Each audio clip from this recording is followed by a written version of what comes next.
کیا آپ جانتے ہیں کہ سورہ اخلاص کب نازل ہوئی تھی؟ سورہ اخلاص کہا جاتا ہے قل واللہ کو، وہ کب نازل ہوئی تھی؟ انشاءاللہ اس حدیث میں ہم آپ کو اسی بارے میں بتائیں گے۔ حضرت ابی بن کعب روایت فرماتے ہیں کہ ایک مرتبہ مشرکین کہا جاتا ہے غیر مسلمات کو جو اللہ پہ یقین نہ رکھتا۔ مشرکین نے نبی کریم صلی اللہ علیہ وسلم سے کہا، اے محمد، ہمیں اپنے پروردگار کا نصاب تو بتائیں۔ اس پر اللہ تعالیٰ نے سورہ اخلاص نازل فرمائی، اور جس کا ترجمہ یہ ہے کہ آپ کہہ دیجئے کہ یعنی اللہ تعالیٰ ایک ہے، اللہ تعالیٰ بے نیاز ہے، اس کی اولاد نہیں اور نہ وہ کسی کی اولاد ہے اور نہ کوئی اس کے برابر کا ہے۔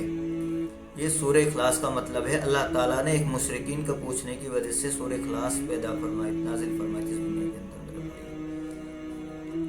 حضرت ابو ہریرہ سے روایت ہے کہ رسول اللہ صلی اللہ علیہ وسلم نے ایک حدیث قدسی میں اپنے رب کا یہ ارشاد مبارک نقل فرماتے ہیں کہ آدم کے بیٹے نے مجھے جھٹلایا، حالانکہ اس کے لیے مناسب نہیں تھا، اور مجھے برا بھلا کہا، حالانکہ اس کا حق نہیں تھا۔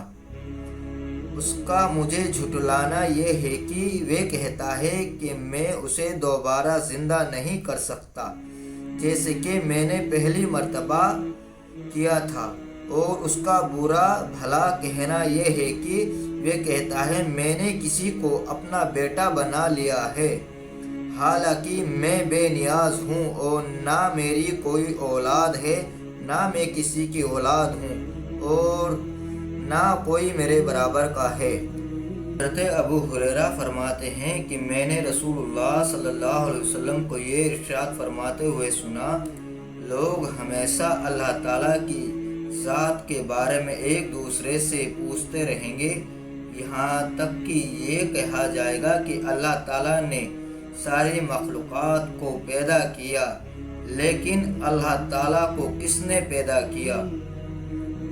نعوذ باللہ میرے بھائیوں، آج آپ لوگوں کے ہمارے دلوں میں کتنی بار یہ خیالات شیطان ہمارے دل میں لاتا ہے کہ اللہ تعالیٰ نے کوئی مخلوقات کو بنایا، لیکن اللہ تبارک و تعالیٰ کو کس نے بنایا؟ آپ کے دلوں میں بھی یہ خیالات آیا ہوگا، میرے دل میں بھی یہ خیالات پہلے کبھی آیا ہے جب سے ان چیزوں کو نہیں جانتے تھے، آپ لوگوں کا ہے، لیکن ہمارے پیارے محمد مصطفیٰ صلی اللہ علیہ وسلم نے 1500 سال پہلے ہی اس کا بارے میں ذکر کر دیا تھا میرے بھائی۔ ماشاءاللہ، آپ سنیں۔ اللہ تعالیٰ کو کس نے پیدا کیا؟ نعوذ باللہ، جب لوگ یہ بات کہیں تو تم یہ کلمات کہو، قل واللہ احد اللہ الصمد لم یلد ولم یولد ولم یکن لہ کفوا احد۔